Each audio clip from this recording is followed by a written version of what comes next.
Hey, and welcome to another episode of We Care at Fireplace and Chimney Professionals. Today we're in Easton, Pennsylvania, and we're taking a look at a masonry chimney here. It's got some water intrusion in the house. So let's take a look at the exterior of this and see what's going on and maybe where some of this water is entering. As we take a look at the chimney behind me, you can see how here's the very top of it.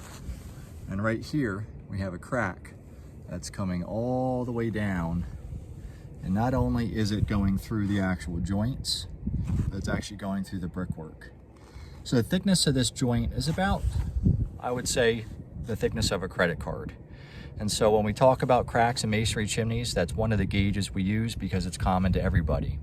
Are your cracks the thickness of a credit card or larger, or are they the thickness of a credit card and smaller? And so that a lot of times will determine the type of repair scope that we're going to recommend to you. So in this case here, we definitely have water entry.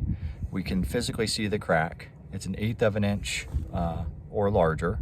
And so in order to repair this properly, this chimney would have to be rebuilt, or potentially the chimney itself could be restuccoed, sealing the entire thing.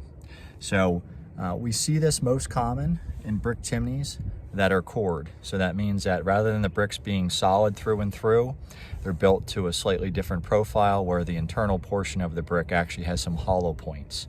The water gets in there, freezes, acts as like a wedge, and will split open the face of the brick. Once the brick is cracked, there's no sealing it back together. Trying to apply some silicone on the face of that or a water repellent is just not going to be enough for a long-term repair in this chimney. So at this point, we're going to make some recommendations once again to either do a partial rebuild of the chimney and also the option of stuccoing depending on the customer's liking. Additionally, once we repair this lower portion that is physically cracked through, the next phase of this is going to be the top of the chimney. So right now we have just some mortar on top. We call that a mortar wash or a sloped crown. That's something that's really not providing much protection to the masonry. You should have something on top that's going to deflect the water or create some kind of drip edge out here so that the bulk of the masonry does not see all of the rainwater or moisture coming down the outside of the chimney. Once again, this is Ryan from Fireplace and Chimney Professionals, where we care about you, your home, and your safety. Have a wonderful day.